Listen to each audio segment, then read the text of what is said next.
Hello everyone, Emil here with the pre-show announcements. I will keep it quick since this episode is a little longer than usual. First up, our guest today is Matt from Roleplay Chat, a show focused on discussions about role-playing, and you should definitely check it out. You will find that this episode will also be found on his show. That is because we decided to upload both episodes to both shows. So in a few weeks you will hear Matt again in a different bonus episode. Second up, Why Your World Matters Too is now fully announced and we have an amazing guest list. Sage will be returning to hosting. We also have Matt from Abyssal Brews, known for Campfire. There is a lot of Matts in this world. Sensei Suplex, a great streamer and pro GM. Mitch from Penny for a Tale, which you might know from Necrobiotic. Neo Soul God, the GM for Seek Money Academy. And Call Me They, our wildcard this year, as they do a lot of stuff. The panel will be on the 25th of September at 3 PM EST, and you should definitely check it out. The audio will be uploaded to the podcast in a few weeks after the panel. With that, the only thing left to do for me is to ask you guys for a nice review and follow on our social media platforms. And now, enjoy episode 32 with Roleplay Chat Downtime.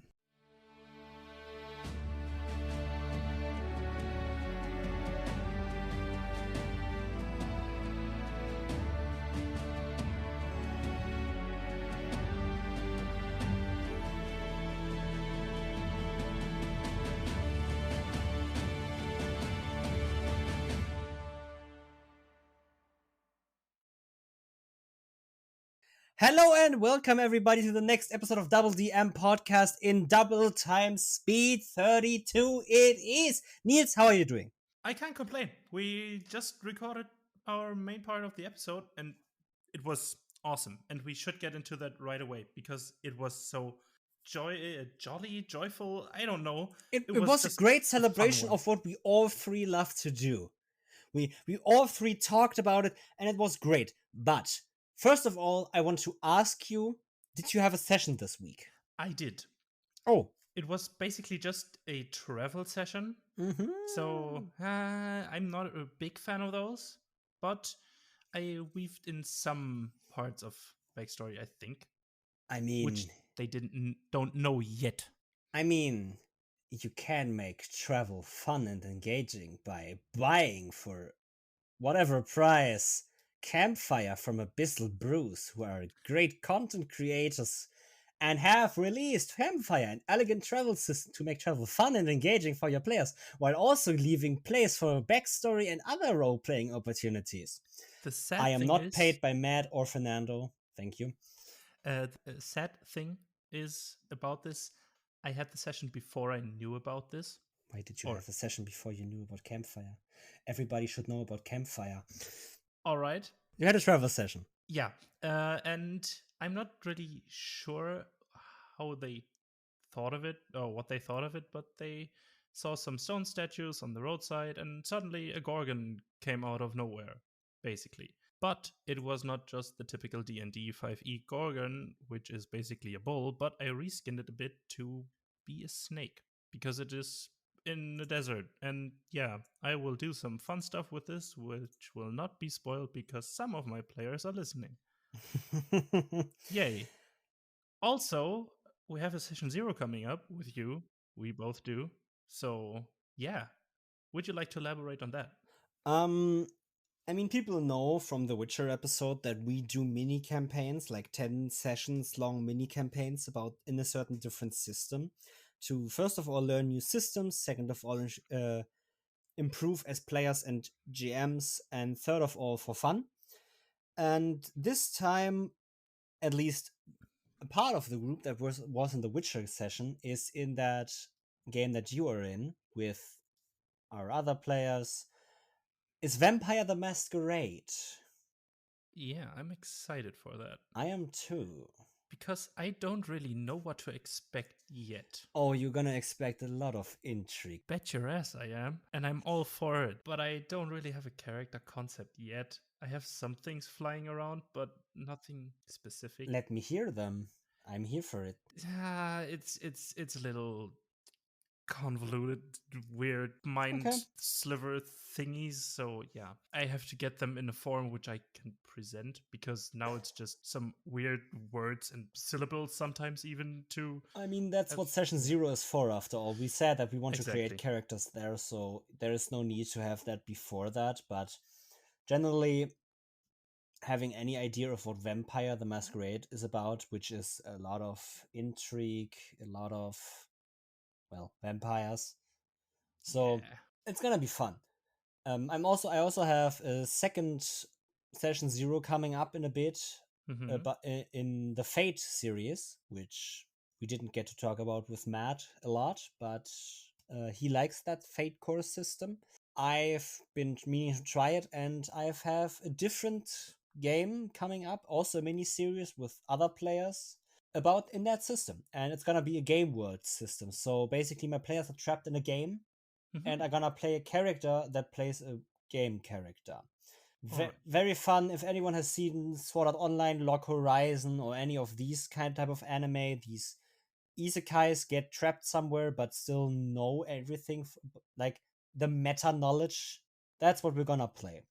And we're gonna Nice. play in the virtual version of the MMO from League of Legends or from Mm-hmm. Runeterra, because we all know Nice. there's an MMO from League of Legends coming, and we said, well, let's take the world, so I don't have to do any world building for that game. And in session 0, we're gonna firstly focus on what type of characters there can be in this world from the universe. They're gonna be firearms, they're gonna be swords, there's gonna be magic, there's gonna be darkness and all that stuff. And there's gonna be a fun one, replaying such plots, because we've had these thoughts about such a game world game for like 4 years already as a group, especially Mm-hmm. I with 2 other players that are in that group, but we never got to play that, and now we finally do. I'm happy. And I So would love to hear about it. yeah, Anytime you have an update, hit me. And I'm probably gonna everybody talk listening. about it here on the show when those episodes, not episodes because it's not recorded anything. Don't get hyped, everyone. There is, I'm gonna talk about those sessions, Nice. definitely. I'm also gonna talk about the vampire sessions with you, and Yep. about the other third secret campaign that we're starting. Mm-hmm. I'm intrigued. Yeah, All right. Shall we get into the discussion? we should meet Matt. So we are back now with our guest today, Matt from Roleplay Chat. Would you like to introduce yourself? Yes, hello, listeners of DoubleDM. Nice to be here. Thanks for having me on the show, guys. My name is Matt. I'm the host of Roleplay Chat. It's a podcast similar to yours, discussions, deep dives on system agnostic tabletop RPG topics. And yeah, I'm happy to be here to talk to you guys about whatever it is we're gonna dive into today. Yeah, thanks for being here again. One quick question though. How did you get into TTRPGs? When did that start? Yeah, that's a good question. I started in university. I went to university for mathematics and statistics, and there's a certain crowd of people that tend to study those kinds of things over here in Canada. I imagine that it's pretty universal. And we used to use our student lounge to play board games, and one day somebody cracked open it was the third 3.5 D&D player's handbook, and we decided that we wanted to get into that. So we played that probably a little bit too much. Might have skipped 1 or 2 classes to play games. Maybe not. Hopefully no. Hopefully that's also something that's common around here. But yeah, so I played D&D 3.5. That was cut my teeth on that as a player, and then I started game mastering 4th edition of Dungeons and Dragons, which to some people's chagrin, I actually loved very much. It was one of my favorite editions. I really liked all the player powers and all that. And then from there, we just kind of everything else is history. So I've been playing tabletop RPGs for about 10 years now. I would probably consider my bread and butter to be the Fate core systems and all of the kind of variants of that. I find it's a very conducive system for roleplay, which is my favorite part of the game. And I also play and I've game mastered a number of other systems. I played a little bit of Pathfinder 2nd edition. I played a little bit of the Warhammer Fantasy Roleplay 1st and 2nd edition. And I also play in like this weird hybrid that one of my friends made, where they like took Warhammer and the Fate core system and smushed them together to make their own like not as punishing system as the Warhammer system. And that's what I've been playing a lot of also. So those are kind of, yeah, that's me. That's my history history for role-playing games in a nutshell. Very nice. I have to say though, because you said you went to university or college for mathematics and met people there, and I feel like that a lot of people that go into the scientific fields in university also do play role-playing games, or at least a lot of board games, because like I didn't start in university, I started before that, I started in high school, but when I went to university with my friends from high school, we were the ones that cracked open this gaming board and said, in this lounge room, okay, we're gonna play now. And people came in like flies, and we met different people from all sides, like people that we wouldn't even have imagined in high school to play with us sat next to us, because basically it was only that type of people that also was us. these nerds playing games. We can be proud of it. We can be proud Yeah. of being nerds. I've been insulted as a nerd for a few times already in my life, and I was always like, well, I don't give a fuck. Yes, I am. I use that word daily. I'm just taking it as a compliment. Thanks, I guess. Absolutely. Yeah. No, but I agree with you. It's funny. We all swarmed around flies. I remember somebody cracked open that handbook, and then everyone was like, "Oh, is that Dungeons and Dragons? Oh, I've been meaning to try that." And I feel like lately the trend is just it's growing and growing and growing. I actually I was walking around in my neighborhood listening to tabletop RPG actual plays, and got interrupted by a neighbor, and they're like, "Oh, what are you listening to?" And I'm like, "Oh, you're not gonna know. You're not gonna want me to talk to you about this." And I'm like, it's this role-playing game. It's Critical Role. And they were like, oh, I know that. And I'm like, I would have never thought. So I'm happy. I'm so happy that our hobby is like expanding in that sense. But yeah, anyway, sorry, I'm rambling. Well, the thing with Critical Role, right, is it's one of the most successful Twitch streams of all time. And that as a D&D stream, once a week, is an accomplishment. You really have to, like, even if you don't like Critical Role, and I know people that don't, you have to acknowledge that they bring a lot of people into this hobby. And I've also heard a lot of people say that they don't like the style that Critical Role promotes, of this very theater-like play. And I'm like, well, then don't play that style. Play your own style, but don't give a fuck about the new people that come in and make this hobby, this passion, even greater for what it is. As long as we have more people here, I am happy. Absolutely. I remember the dark days of not having a table to play with. It's great that there's more people that are interested in the hobby for that exact reason. You can find people to play with, quote unquote, easier. Like, it's still sometimes tough, but especially when there's lockdowns and things. But anyway, yeah, I agree with you. And it's funny that you talk about Critical Role's style of play, right? Because you're right. It's definitely promoting a certain kind of play that some people like, some people hate, some people are like, they have no opinion about it. But for me, that's definitely been something that I really enjoy the theatrics. I really enjoy the role play. I really enjoy putting on voices, which I know you don't have to put on voices to role play and vice versa. But for me, that's part of my fun. And that's part of the atmosphere that I want to cultivate in my games. So I'm going to try my best today to bring that angle to the show if you guys don't already do that. But that's kind of where I'm coming from, that when I play my games, when I game master my games, it's usually on this axis of like, let's try to have a cool scene between this NPC and this character, or a dramatic moment between two player characters who maybe have diverging opinions about something. I try to get that drama out. That's my fun. I'm totally trying to get there as a DM as well, to try to get my group to role play a bit more if they like to, or at least to give them the opportunity to role play a bit more. If they don't like to in the moment, they don't have to. I won't force it on them, but maybe just promote it a little bit, give them more opportunities. And if they go in on it, I recently had a 4-hour session, which was 100% just role play. We just sat there and talked in characters. I had to switch a lot between NPCs, which was kind of confusing, but I enjoyed every last bit of it. It was just awesome. I mean, that's the first thing, right? Like we talked about, like some people don't or are not comfortable enough with role playing at first. So I think my first question for this discussion would be, how do you get people to role play more, especially newer people, or how do you make people comfortable role playing? That's a tough one. That's a good one.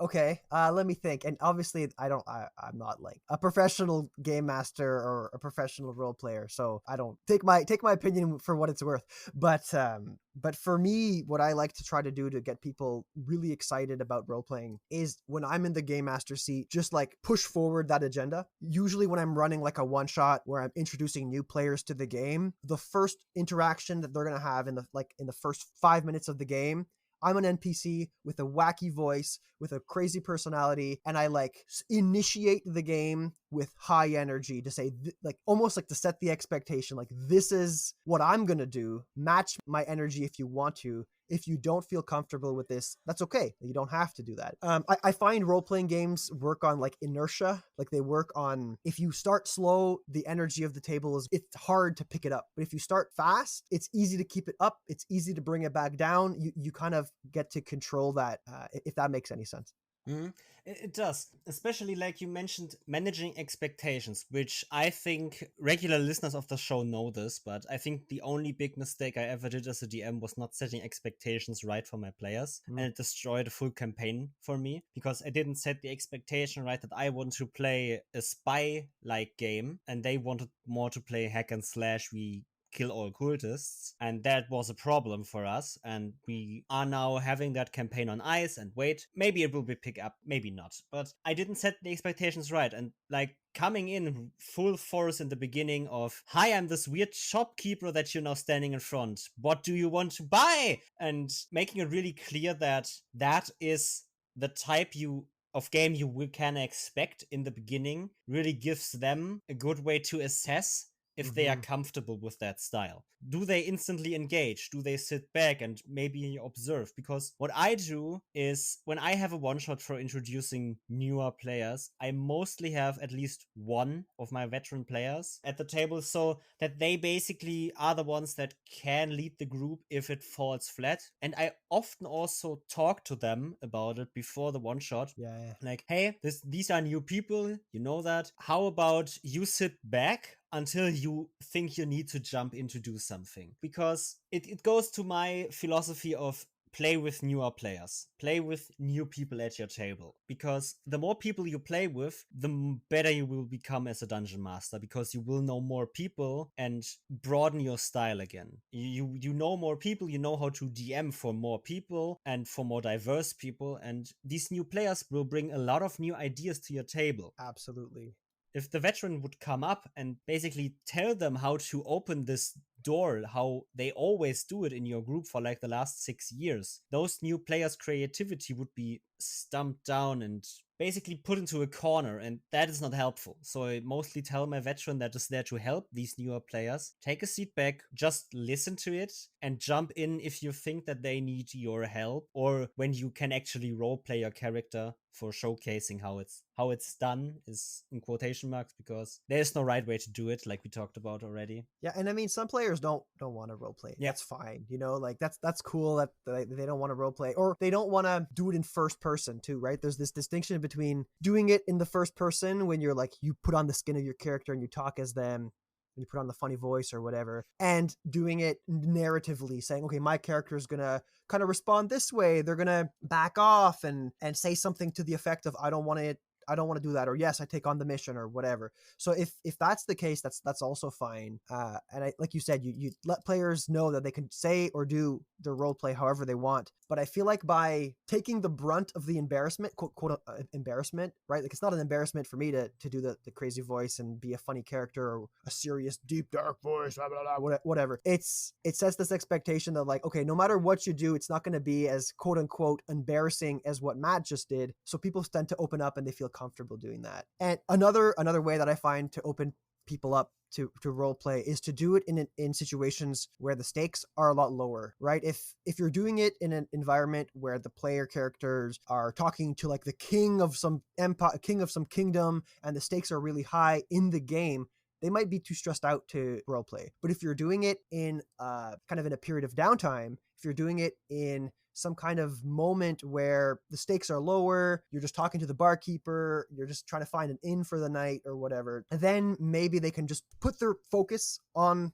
roleplay and not so much about what exactly they're saying because it doesn't matter as much. I've had success doing that as well. Okay, yeah, I know what you mean. Going with the downtime, for example, with the tavern, right? With the barkeeper, then players enter the tavern, and then I normally switch into the role of the tavern keep that looks up and says, "Hey there, adventurers! What do you need? How can I help you? Do you need something to eat? The place to stay?" And then sometimes I also say he looks especially at whatever player I want to put the focus on in that moment. Because these moments are, like you said, great for giving them a way to feel more comfortable doing it in the high stakes situation where if the king is talking, he's probably gonna talk to the one that's either the ones that looks the most noble or most well dressed, or maybe the paladin that wears the symbol of the crown itself. So preparing every one of them for being on the spot in these low stakes situations is really helpful. And then, okay, he looks at you, cleric, and he's asking you, what do you and your fellow companions need? And then the cleric player can just speak up. We need 2 rooms, 2 beds, and everyone needs a bit of the stew. And then, okay. And then I ask, okay, where do you guys sit down? And then they can decide where they want to sit down. They can narrate in the third person where they want to sit down. And then that already set the scene for the tavern. And then what I often do, for example, if they are getting in the tavern for the rest or sitting at the campfire, is just put everything down and say, so what do you guys talk about? And they just let them talk about anything. If they don't come to anything, I have enough other nights where I can still do that. Like if they in that one night don't want to talk about anything and just want to get to the next day, well, I can ask them after that day again, what do you guys talk about? And doing that often enough has more or less led my players to that they have at least something to talk about every night, where they just discuss some simple stuff like for 5-10 minutes in character around the campfire. With me just being silent, observing, they discuss the plan for the next day. They discuss what they did this day and just in character talk out what their plan is and what they want to do or what they expected to happen and all that stuff. It really helps them if it comes to a situation, like you said, where the stakes are way higher because they are way more comfortable in slipping into the role instantly. As you mentioned, when the stakes are much lower, it's easier to put people on the spot to make them feel more comfortable in higher stakes situation. I think that's one reason why the you start in a tavern start is such a classic, because there aren't any stakes really, and you can basically do whatever the fuck you want. You can say anything you want, and as the barkeep, DM, NPC, you can just put everybody on the spot as you like. You can just ask a player character directly what they want to talk about, or you can just talk to them immediately and engage them in that way in roleplay. Absolutely. I was going to say basically the same thing because it's such a canonical way to start a game, right? Just start in the tavern with the barkeep. It's this trope that I would feel bad doing with players that have been in the hobby for a long time. But if it's new players, it's almost what they're expecting you to do, I think. And they want to see the shopkeeper. They want to see the barkeep. They want to have that bar fight in the first, 15 minutes of the game or whatever it is. So I agree completely. Having that low stakes downtime setup time is a great opportunity to do roleplay, and downtime I think is also great for more than just roleplay, right?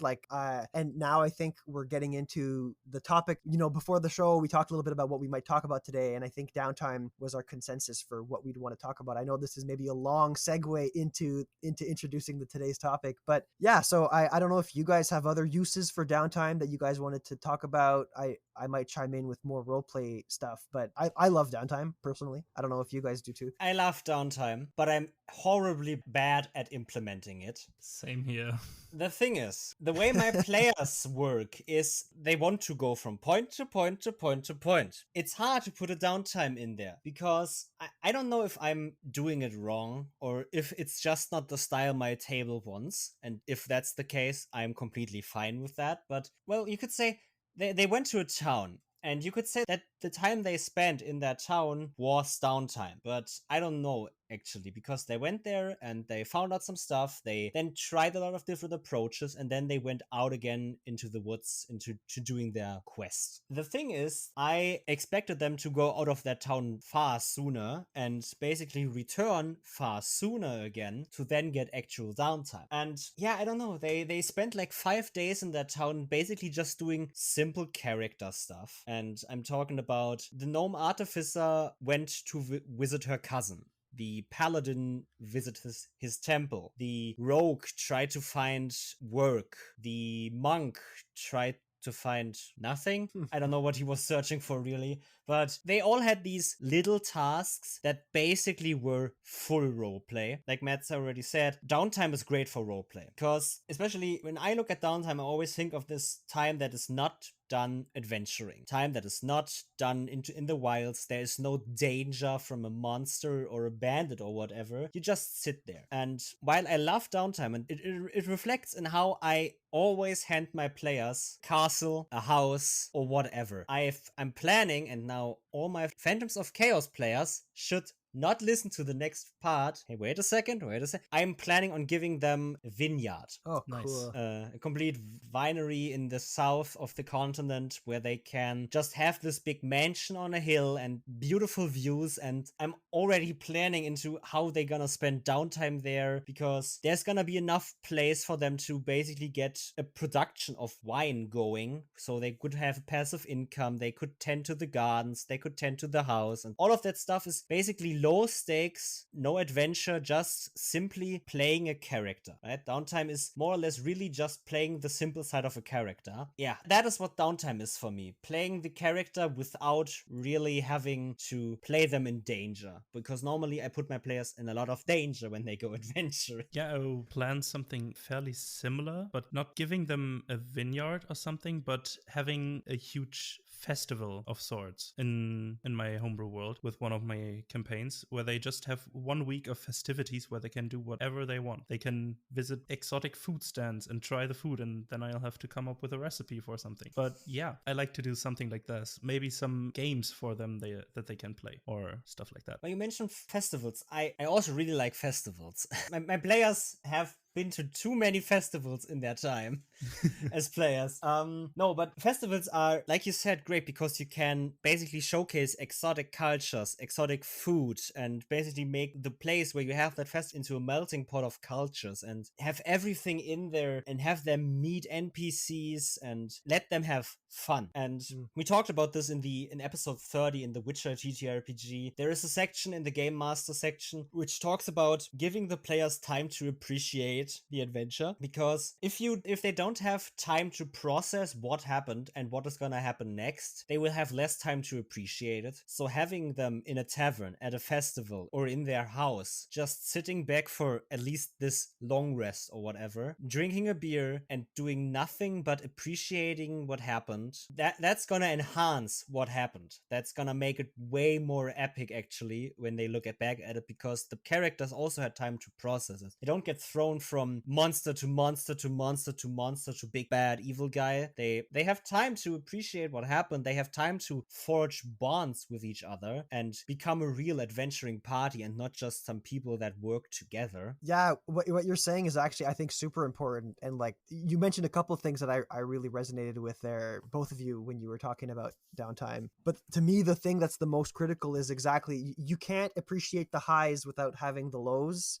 You can't appreciate the stakes that the danger you were just in without reflecting on it. And the downtime creates this atmosphere where you can take a breath, you can reflect on that. You can also evolve and think about how your character ought to react to the death of an NPC, to the death of a player character, to being face to face with like this enormous demon that came out of the summoning circle or whatever.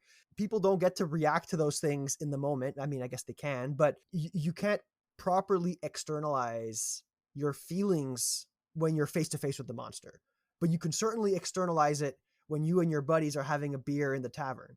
And you can be like, your character's drinking their beer or they're eating their dinner or whatever. And they're like, oh my God, I can't believe we got out of there alive. And by having those kinds of interactions, sometimes they're dramatic. Other times they're very mundane, but I think they help grow a character, right? They help push a character out from just this sack of HP that hits monsters to somebody that has emotions and feelings, and Downtime gives them a platform to externalize that, which I think is super fun. I have an anecdote to that because I've played in the game of the Dark Eye 5th edition in a friend's campaign. I've played, I think, a 14-year-old circus girl, and basically she traveled around with this old elven archer, this gruesome orc hunter, and I think a thief, like a normal adventuring party, right? It's this melting pot of weird people. And she traveled with them, and their first quest was retrieve this weird stone that fell from the sky. Just retrieve it. You can keep the stone, but the person that sent us there just wanted to get confirmation on their calculations that they know where the stone is gonna hit. They did. We keep the stone. The stone seems to be the focus object of some cultists. They need it. They've been chasing us all around the continent already. They get it, finally. We try to get it back. Our elf, who was also our healer, nearly dies in the process. This 14-year-old girl is the one that actually, through some seriously close rolls, resurrected this dude. And the other two player characters and the other two players and that player of the elf were like, okay, we need to find the stone. And for this girl, the stone was always a symbol of her newfound family with these people, right? It was the first thing they found together, and it was with them all that time. But now seeing a family member die over that object, is that really worth it for her? And that's the question she asked herself the whole night, because it was like 2 a.m. in game at that point, and they were like, okay, we will go to sleep before we go after those cultists. And then we sat in the tavern, and basically it was like, does anyone want to do something? And I'm like, okay, well, she will sit there for like 3 hours not doing anything, because she still has the blood of her comrade or her friend on her hands and her clothes, and just sits there not saying anything and processing that someone nearly died over this object that has no value to us other than that we want it, and now it's gone. And the next day they wanted to go after it. My character didn't want to go after it anymore. Why? Right? We don't need that object. We don't need it for anything. It's just wasted time. And like you said, she grew a lot in that simple moment of processing what happened the night before in the tavern. She finally had the time to process this, and I was like, okay, I as a player, I had to process that as well. I also had to think about, okay, what is gonna happen? What is she gonna do? What is she thinking? Because I've made my thoughts about it, but I'm not my character. My character and I are different from one another, and I portray a character in the game. So I also have to think, what are they thinking? It doesn't matter what I want. And that's not easy, right? Like, yeah, sometimes that's hard to, it's in the moment you need to take a step back and like, even like between sessions be like, and that's kind of, I like to have downtime split. Like when I run downtime, I like it to be, it doesn't happen too often, but I like to have it kind of split up, especially when it's after something pretty intense, to be like, look, something really intense just happened. We're going to initiate some downtime, and then we're going to close the game out. And then next game, we'll continue this before we continue along on our way on the adventure. And it gives players this opportunity to, if they want to, reflect on how their character would react, because you're exactly right. Like in the spot, it's so hard to be like, what would my character who's been through A, B, C, and D, which I have never done as a person, how would I react to that? How would they react to that? And what's the most interesting thing within this party dynamic to react to, right? You could be a rogue character who's angsty and who doesn't share secrets with everybody, and that, like, your gut reaction when something crazy happens is for them to internalize their emotions and not say anything. They're the loner type. They're not going to say anything. But that's not fun for everybody else at the table. So sometimes you have to kind of play a little bit more. What other things would it be reasonable for my character to do that would also be interesting for other characters to react? And so that like internal discussion that you as a player, anybody listening, it's your responsibility to do that during the game is hard. So by splitting it up, you kind of give the players this opportunity to think about how they want to react to something. And then the other side of this coin is you can also have character growth on like absolutely ridiculously mundane things. Because your anecdote, just to kind of play the opposite, There was this one time that I was playing with my friends, and I was playing this like sorcerer wizard type character, and we just had finished fighting this massive monster, and it was downtime at the campfire eating dinner, and my character just started to drink too much, and he just started to drink too much. And then I'm like, you know what, like it'd be really interesting for my character to be really into tea, like really into like different types of teas, and like green tea and this tea, and like steeping it for too long would burn it, blah blah blah. So he goes on this rant where he lets all of his frustration out on one other player character because he's steeping his tea wrong this whole time, and it's driving him crazy. And even 2 years later, that monologue like comes back, and people poke fun at my character for having said that, and it just created this new dimension to my character. But I only felt that it was appropriate to do it because the stakes were lowered, right? Like because it was during downtime. So that's another reason why I find downtime a lot of fun, is you can add these silly dimensions to your character that sometimes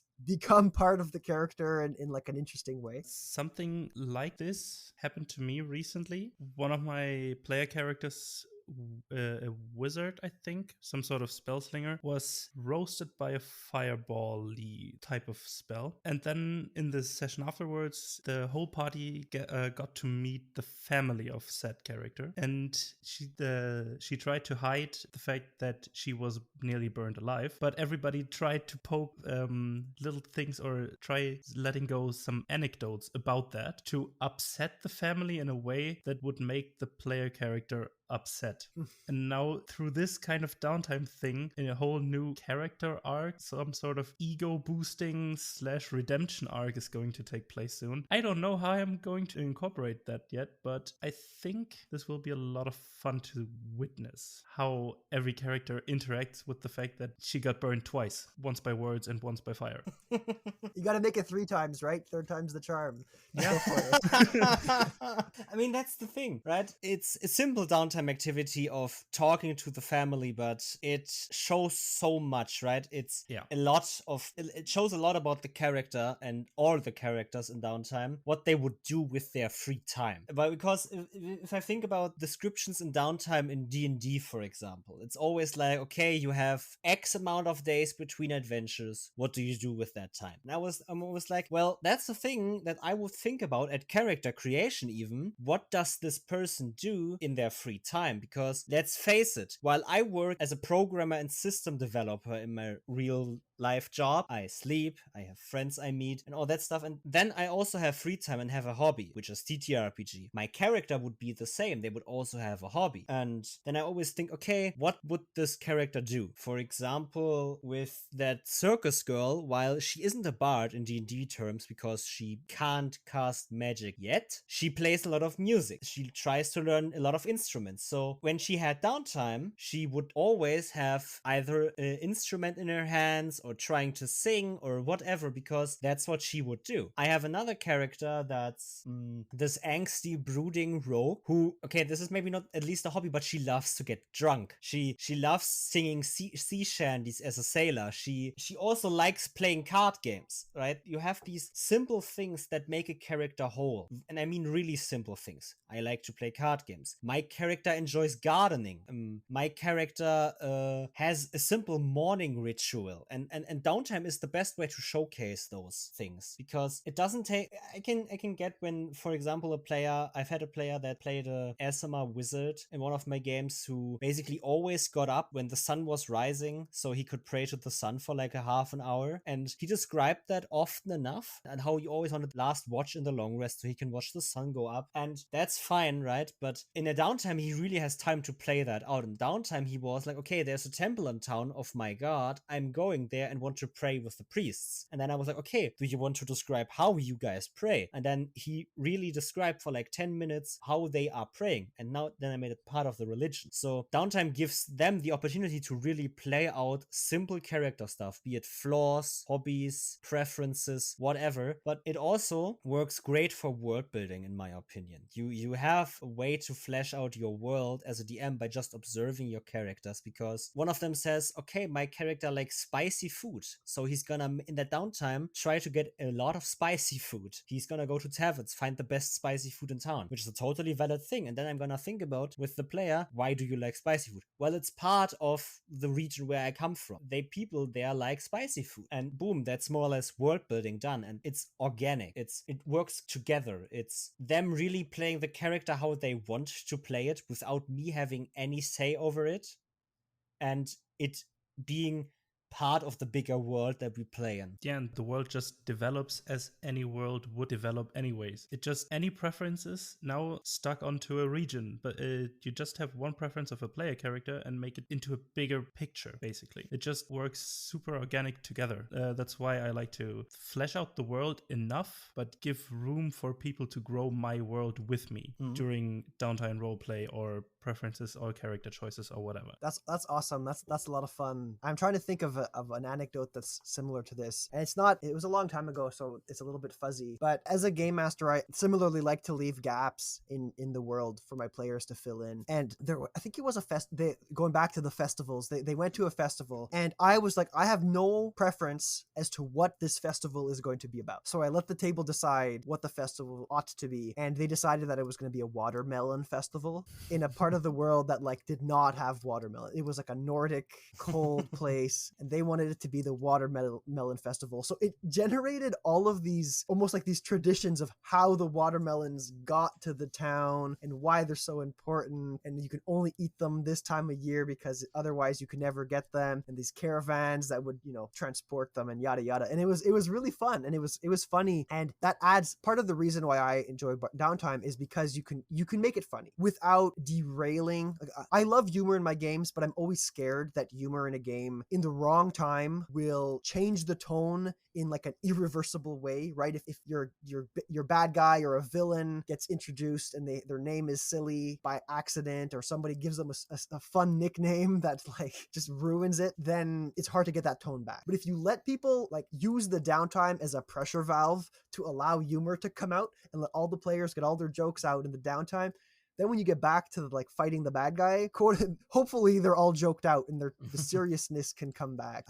So I don't know if you guys have similar, like, do you guys include humor? How do you include humor in your games? And is downtime a similar outlet for you? I first want to give an anecdote, because I've had a 6-year sci-fi campaign, and I introduced the main villain in like chapter 4, which means for us like session 5. Okay, these sessions also weren't weekly and not 4 hours long. They were like 16 hours long and like once every 3 months. But anyway, that villain was basically someone that could warp space and time and a lot of more stuff. But basically he stopped the players were agents for a secret organization meant to keep the world of aliens and supernatural away from the normal people, like a little bit like the Men in Black, but more secretive even. And they met this villain, and the main agent, the let's say main character, even though there isn't a main character in a group, but he stood up and said, how about we get a döner? Döner is a German street food. It's especially Berlin street food, and they were in Berlin at that time, and I'm like, shit, this villain just said I want to talk with you guys, so he's gonna say yes. And well, he said yes, so he took him out for a döner, and then he bought 2 döners, gave the villain one. The villain just stretched out his hand, let the döner fall, warp the ground around it, and let the döner disappear into the nothingness. And since then, there wasn't any other way for my players to name this character than the Döner in-ground disappear maker or something. In German, obviously they have them, but basically the one that makes döners disappear in the ground. And Oh boy. the name was done. I couldn't have, no matter what the name of that villain was, it didn't matter, because they found their name, their funny name, and it was done though. So yeah, I definitely get that. A downtime is a good valve for letting them have their fun without basically derailing 6 years into the future of naming, because 6 years later they still named him that, and I was like, yeah, there's no going back. Like they latch onto that kind of stuff. A story when the big bad just turns into the street food man. It's just there's just a bunch of carts, in every town that he's in control of. I mean, the thing is, for me also, I don't have a big problem with when my players make fun of something. I mostly let it happen. They also, most of the time, maybe aside from that and a few other times, they also know to control themselves and don't make it just for the funs, and at least have the seriousness we actually agreed upon at character creation for the game. Sometimes it's an iconic one line that destroys everything, and when that happens, I'm okay with it, because at the end we are here for fun, right? I'm not paying my players to play, so I can't really expect them to not have fun. So I at least let them have that. But normally I use, like you said, downtime is a good valve and gives me the opportunity to let them do whatever they want to do and have the fun they want, and without having that bleed into the adventure and destroying the vibe we actually wanted to have. Because it's a little weird if I say to them, we're probably gonna have a horror session next, or we're gonna have a horror campaign, and they are in this haunted house and go into this haunted house and say, "Hey demons, it's ya boy." And I'm like, okay, well, the suspense is gone. Yeah, no, it kills it. It absolutely kills it. I remember we had a session, like it was supposed to be our Halloween game, and I was a player, and I'm actually guilty of doing it. So so maybe I shouldn't be saying it's a bad thing I to have do. to But say, anyway, everyone is guilty of it, everyone. normal as, because at the end, it's for fun, right? Everyone's want to have fun. It's totally normal. But I think especially Halloween events for TTRPGs try to get a little more goofy than regular horror stuff. So True. I did this as well. Yeah.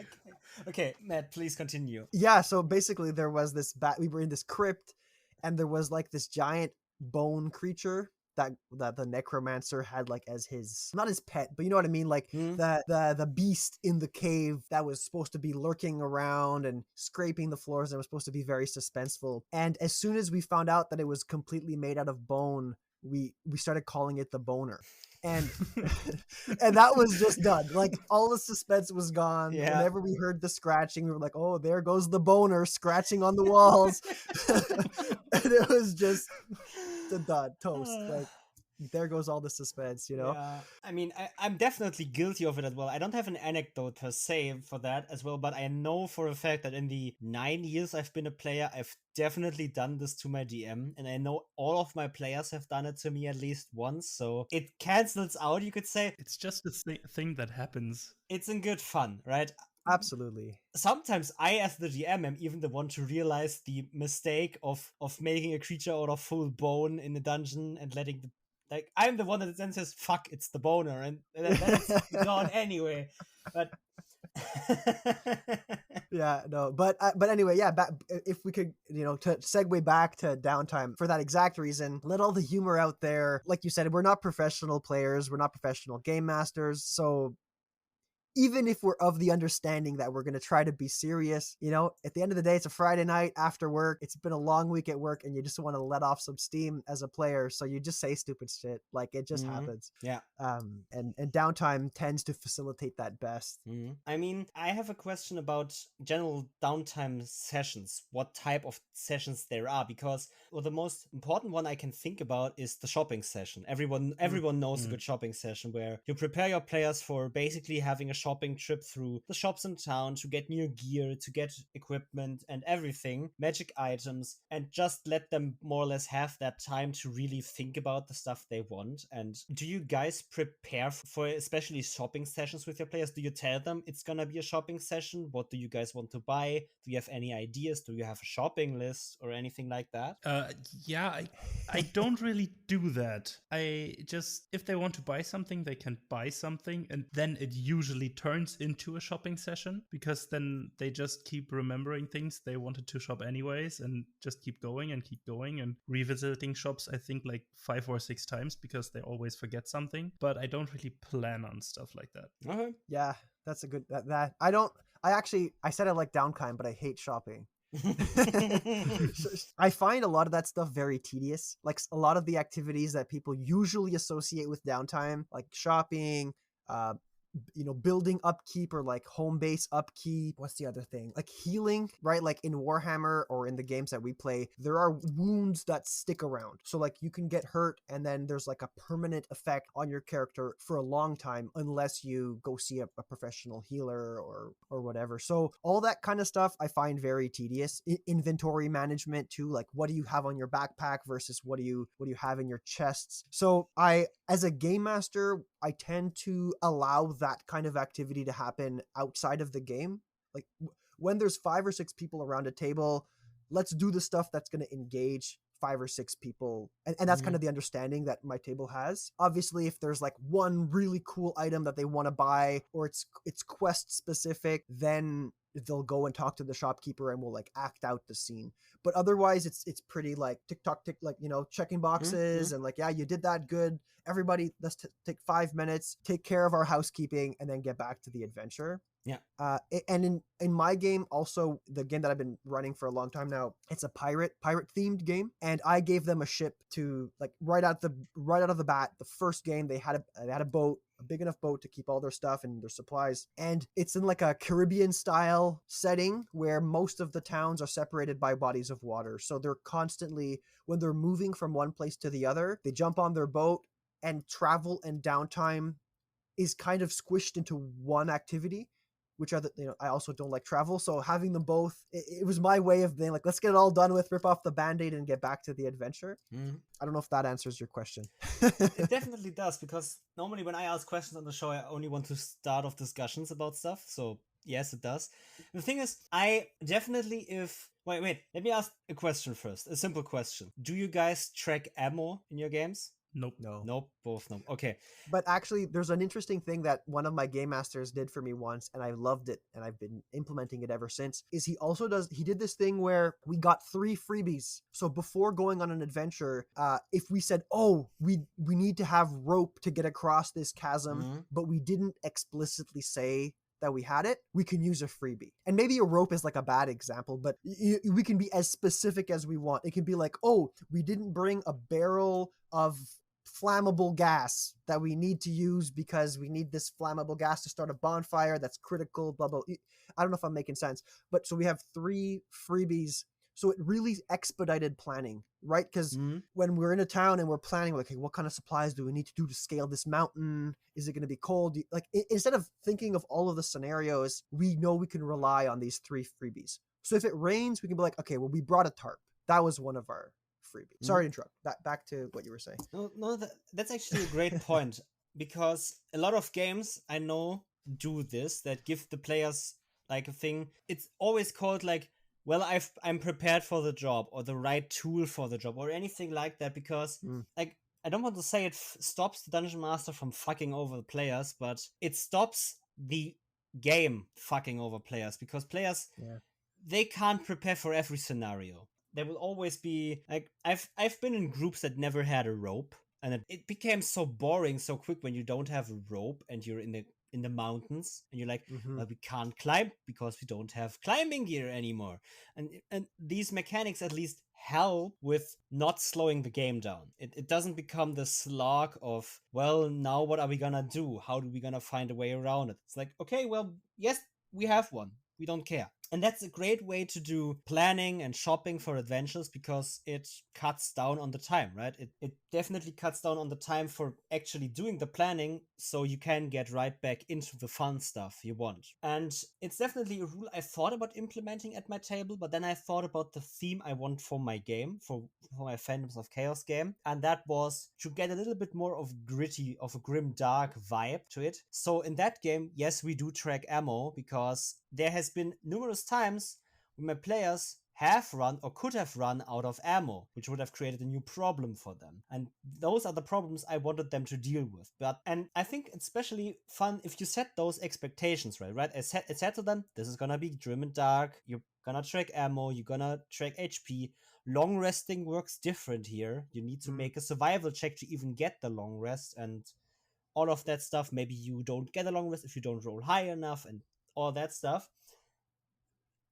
And it created new problems for them, but it also created a new way of creativity for them. Because well, now we need to track ammo. So now we need a way to solve our ammo problem if we ever have one. Where we could buy 100 arrows and be safe, but then we also have to carry those. How do we do that? And then it was like, well, we have a bag of holding now. We basically have all our transportation things, all of our encumbrance and transportation more or less figured out.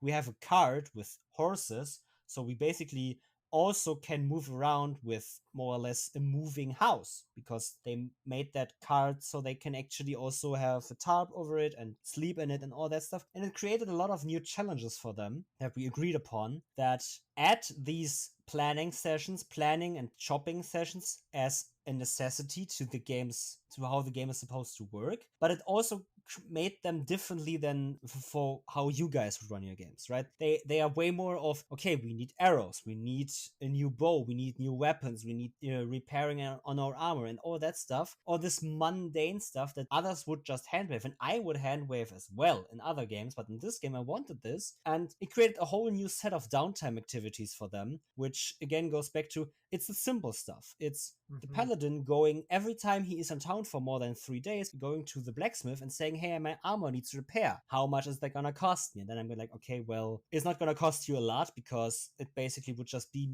me draining money from them. Like, I don't want to drain the money they get. Like, I don't want the paladin from the 100 gold he gets to spend 10% on the armor repair. It isn't even more or less in the rules of D&D. I'm like, well, yes, you need to pay around 3 silver for that armor to get repaired, and it just adds a little bit to the play of downtime. Now the paladin has no armor, so he wouldn't go adventuring. Now he's more or less free to do whatever he wants. And I'm curious, does that, because one thing that I'm always really worried about when I implement, like, I totally agree with you. You don't track water unless you're going through a desert, kind of thing, right? Like, you if you want grimdark, if you want it to be a survival game, you track their ammo. Do you find that the players like suck the fun out of it for themselves? Like, or maybe that's too strong language, but I'm always worried that when put in a situation like that, even if the players don't think it's fun, they feel like they will win. Like they're gonna do the optimal thing, even though it's not fun, but they know it's the optimal thing, so they have to grind to get what they need or whatever. Has that happened, or has it not? And like, I'm curious to know how that worked out for you. I don't think so, actually. I think because we've gone through this more grimdark, more grounded way of, we are normal people, we don't have enough money, we need to track our ammo because we can't just buy 100 arrows, or because my weapon is gonna break at some point or something, and because death is more grim and all that stuff. I feel like they have been a lot more careful, but it didn't cut down on creativity or fun in any way for them. Because I think what I've learned through this campaign already is that if I introduce a set of limitations that is actually gonna enhance creativity, then actually hinder it, because now they know what they can't do, or what is harder to do. And in that framework they now have, they will become way more creative.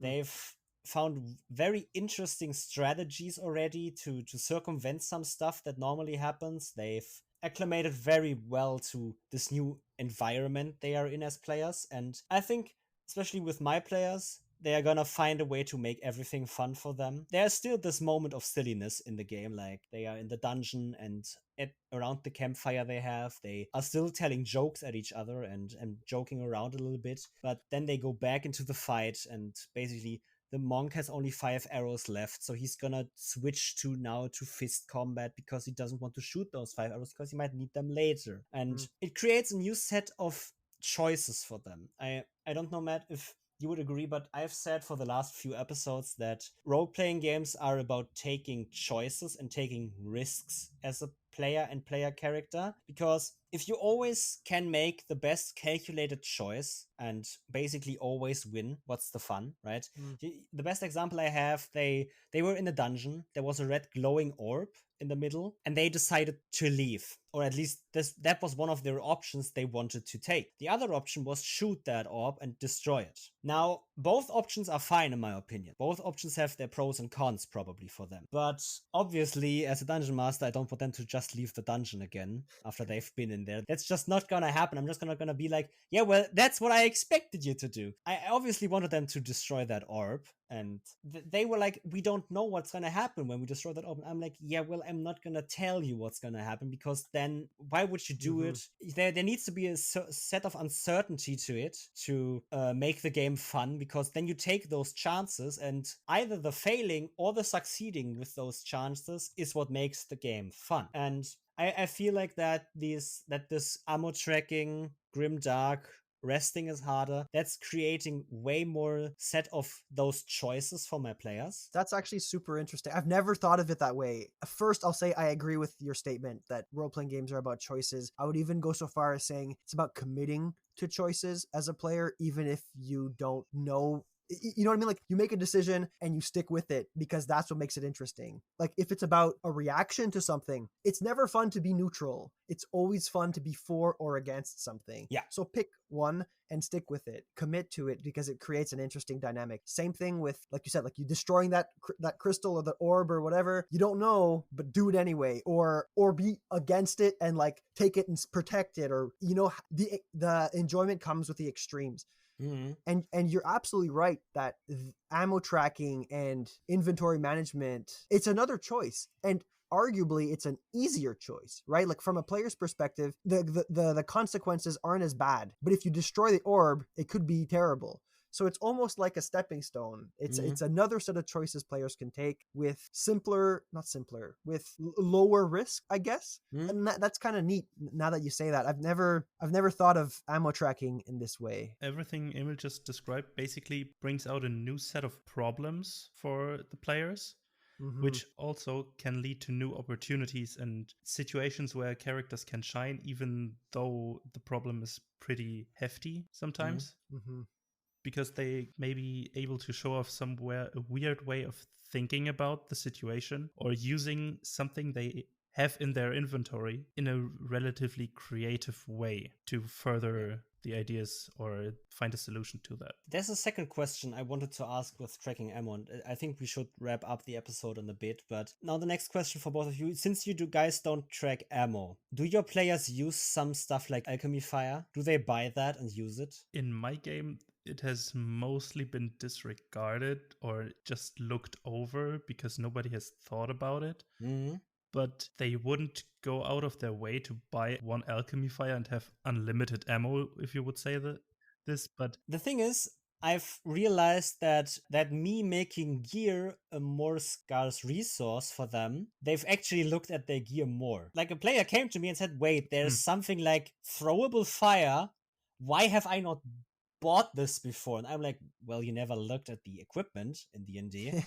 And I've realized that by making equipment more than just stuff to use and also a resource to use that can diminish or replenish, they've actually gotten a lot more fond of equipment in general. Like, every rogue has ball bearings, right? And I've seen a lot of creative uses for them. But now also thinking about them buying caltrops, which are arguably more effective than ball bearings in, for example, a chase scene, they've never thought about that because they're never into standard equipment.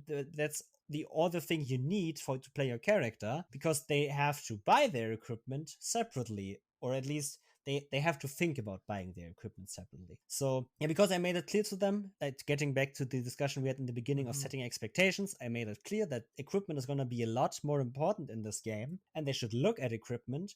They have realized that there's a lot of stuff in their equipment that they can use in a very creative way. And I think that created a lot of new creative possibilities for them. But I will say again that definitely not for every game I would run. It's a little bit tedious, I will say that. So I definitely understand everyone saying I don't track that, because normally I wouldn't too, but for this game I was like, well, let's try it one time, and it's worked great so far. Do you play virtually, or do you play in person for this game? We would play in person if all of us were fully vax. Yeah, exactly. Yeah, okay. I'm the last one. Next week, Monday, I'm finished with vaccinations and all that stuff. So now the thing is, I've talked about this a few times on the show, but I'm going to say it to you, Matt, as well. My first session in person is going to be a Halloween one shot. Woo! Don't have any boners in it. Well, I will have bonus, but of all kinds.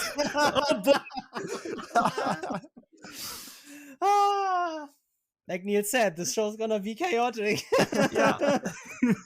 Okay, because we are at 70 minutes of recording already, I would like for both of you to more or less give closing statements on Downtime, how you think about it, summarizing what we talked about a little bit in your own words. And yeah, Matt, I think you should start, and then Niels, and then I'm gonna say the last words, and we're finished. Yeah, for sure. So I think you can think of downtime, or at least I like to think of downtime as an opportunity for players to reflect on all of the stressful things that you've put them through.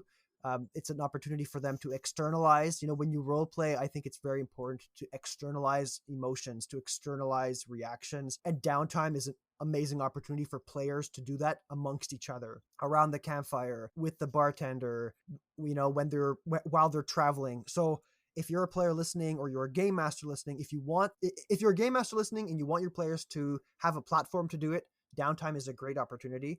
And as a player, I would encourage you to really dig into those things. Your game masters will be happy to hear about how your character feels about the death of an NPC, or the retrieval of an ancient artifact, or something equally important.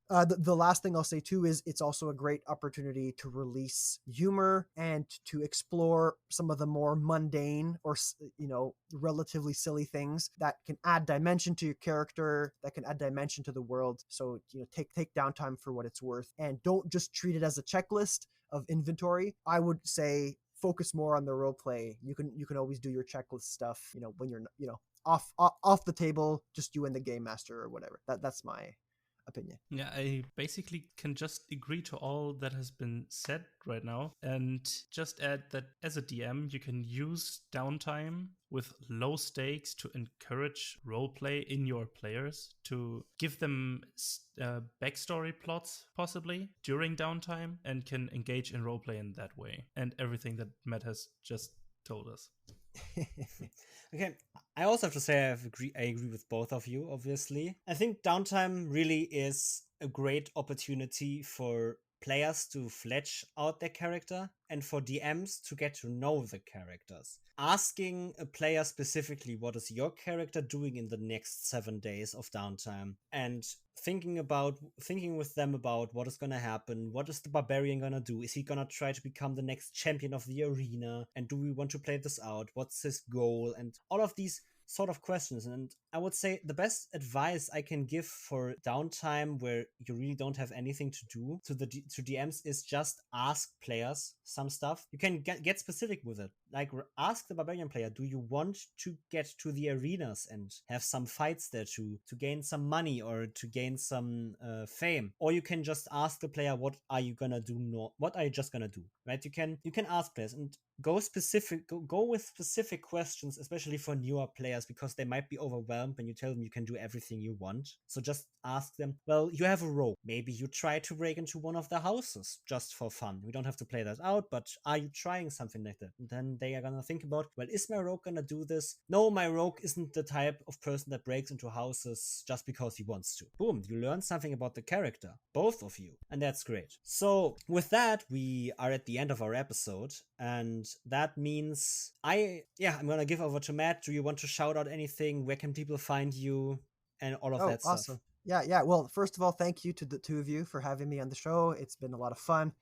I'm looking forward to having you guys join me in one of our upcoming episodes. So, and our show is called Roleplay Chat. That's ROLE as in Roleplay Chat. And you can find us on any podcasting platforms. We're a bi-weekly podcast where we take deep dives onto tabletop RPG subjects and try to focus on the roleplay aspect. We've had all kinds of fun episodes. We're about 2.5 years in now, I think, of doing the show. It's been a lot of fun. I'd like to specifically shout out one of my favorite episodes where we had Brennan Lee Mulligan, the Dungeon Master for Dimension 20, join us, and we had a really cool chat about comedy and improv in your games. So for those of you listening, if you want to check that out, I think it's it was in the second season, episode 20 or 19 or something like that. Go check it out. He is like amazing. He's an amazing game master, and his insights were really fun. It was fun to pick his brain.